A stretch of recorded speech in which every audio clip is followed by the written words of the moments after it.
Moi, j'ai toujours eu des affinités avec le Canada. Je voulais y aller il y a 3 ans de cela, mais je trouvais que j'étais pas assez mature pour faire une expérience à l'étranger aussi longue. Et donc, du coup, j'ai pas réalisé l'expérience directement. Mais il y a 1 an et demi, je me suis lancée. Et en plus, pour être honnête, la Fédération Wallonie-Bruxelles avait signé une entente avec le Québec. Donc au niveau financier, c'était beaucoup moins onéreux.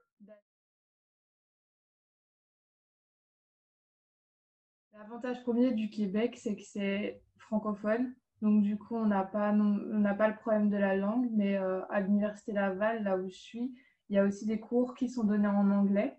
Et donc du coup, ça permet quand même de perfectionner un tant soit peu une langue dans un pays étranger. Et en soi, le Québec, c'est une région qui est superbe à découvrir et tout. Et donc, l'étude plus la découverte, ça fait le tout, je pense.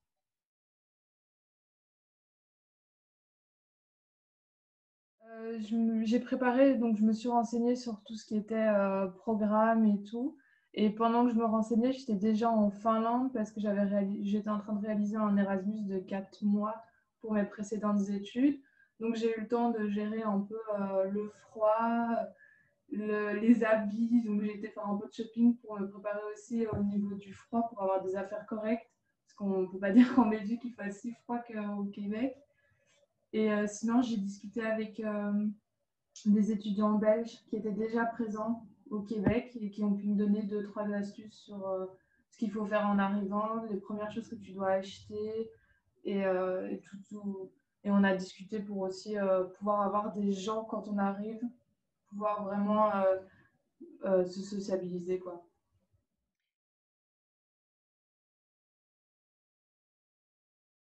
J'ai pas dû passer de concours d'admission, mais j'ai dû préparer ce qu'on appelle un dossier d'admission. Donc, j'ai dû présenter les résultats de mes précédentes études et des lettres de recommandation. Et une fois le dossier exposé, j'ai attendu plus ou moins 3 semaines pour avoir une réponse. Et après, j'ai commencé mes démarches d'immigration. Donc, j'ai d'abord commencé par le certificat d'acceptation du Québec. Il m'a fallu 1 mois et demi, 2 mois pour l'obtenir. Et ensuite, j'ai rempli mon dossier de permis d'études. Et là, c'est 3 à 4 mois qu'il m'a fallu pour l'obtenir. Et en juillet, j'avais mon dossier qui était complètement rempli.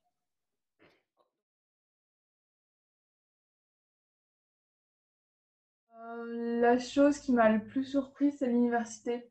La grandeur de l'université. C'est une vraie ville. Tout est dedans. On peut vraiment. Enfin, tout est abordable. C'est la première chose qui m'a impressionnée. Après, j'ai fait une journée d'orientation. On nous a montré aussi le réseau de tunnels qu'il existe dans l'université, qui est très très pratique en hiver. Et je trouve que c'est vraiment impressionnant d'avoir de telles choses. Et après, c'est la ville en tant que telle, parce que la ville de... Enfin, moi, j'arrive à Québec, dans la ville, et la ville est vraiment très historique. Et donc, je trouvais que ça me rappelait un peu les vieilles villes de Belgique où on a des fortifications et des choses comme ça. Donc, je trouvais ça vraiment assez intéressant.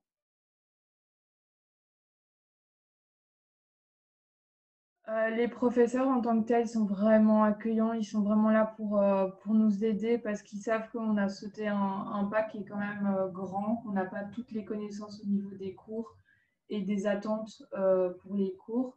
Donc ils sont vraiment là pour répondre à nos questions. Si on a la moindre question, il ne faut vraiment pas hésiter, que ce soit par mail pendant le cours ou alors dans des permanences qu'ils font à leur bureau à l'université. Et au niveau des étudiants, moi, je suis dans un programme où il y a pratiquement que des étudiants étrangers. Donc, l'accueil est vraiment super parce que comme on est un peu tous dans le même bateau, ben, on s'entraide dès le début en se partageant les connaissances qu'on a l'un l'autre de ce qu'il faut faire. Donc, c'est vraiment parfait.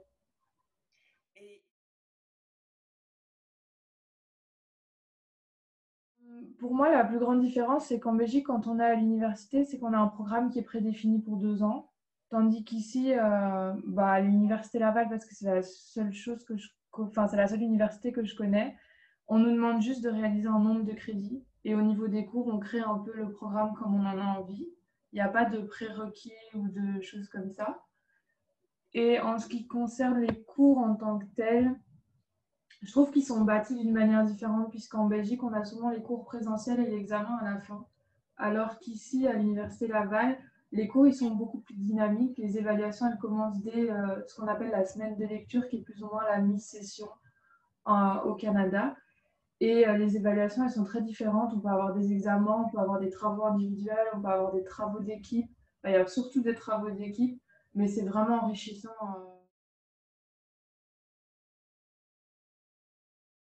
Sinon, les Québécois sont vraiment très accueillants quand on est là-bas. Ils nous aident si on a des problèmes. On peut autant découvrir des parcs naturels qui sont splendides pour faire des randonnées que des grosses villes dans lesquelles on peut vraiment découvrir aussi des monuments comme à Montréal avec le Mont-Royal et tout. Donc c'est très diversifié et je trouve que la qualité de vie, elle est vraiment... il faut pas avoir peur, quoi. L'hiver ne doit pas faire peur si on veut y aller.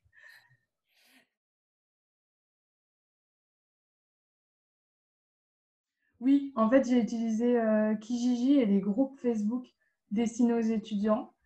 Et dessus sont placées toutes les annonces concernant les logements et les chambres libres. Il suffit de parler avec les personnes et souvent on peut faire des visites virtuelles ou des choses comme ça. Donc il y a pas de problème à ce niveau-là.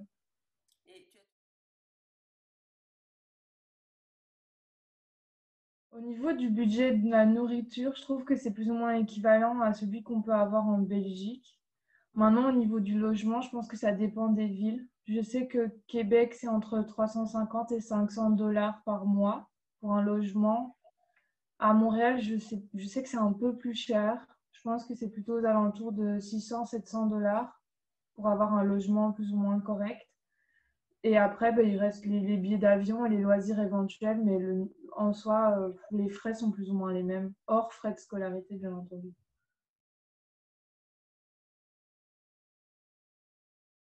Mais au niveau de l'enseignement, j'ai appris une méthodologie qui était complètement différente de celle que j'avais appris en Belgique. Et donc, c'est, comme j'avais dit précédemment, c'est très axé sur le travail d'équipe. Ça permet vraiment de se préparer au monde du travail. Ce qui manque un peu en Belgique, je trouve, c'est un peu trop théorique et on ne met pas en pratique pour se préparer au monde du travail.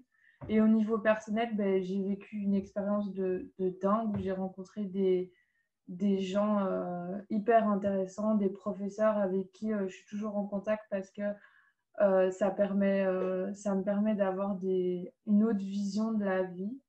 Et c'est vraiment un avantage, ça permet d'en apprendre davantage sur soi-même. On se sort réellement de ses habitudes lors d'une expérience comme ça. Et enfin, pour moi, l'expérience, elle est encore plus particulière depuis la crise du Covid, étant donné que maintenant les cours sont en ligne et tout, et que réellement le Canada, enfin le Québec et l'Université Laval sont vraiment à la pointe au niveau de la technologie pour les cours en ligne et des choses comme ça. Donc c'est un vrai plaisir.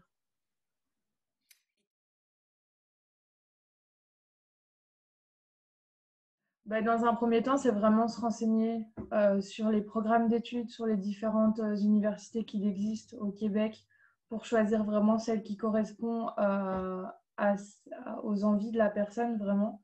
Et après, il ne faut pas hésiter à aller sur les réseaux sociaux pour parler avec des étudiants, ne fût-ce que même des étudiants qui ne sont pas belges, mais qui peuvent apporter une expérience. Et après, essayer, si c'est possible, de vraiment trouver quelqu'un qui est belge, qui a eu les mêmes démarches que toi à faire. Et au moins, il peut t'aider dans toutes ces choses-là et il peut t'apporter ses conseils et tout. Donc, franchement, il ne faut pas hésiter à poser les questions et à chercher à obtenir des réponses parce que c'est le plus facile, je pense.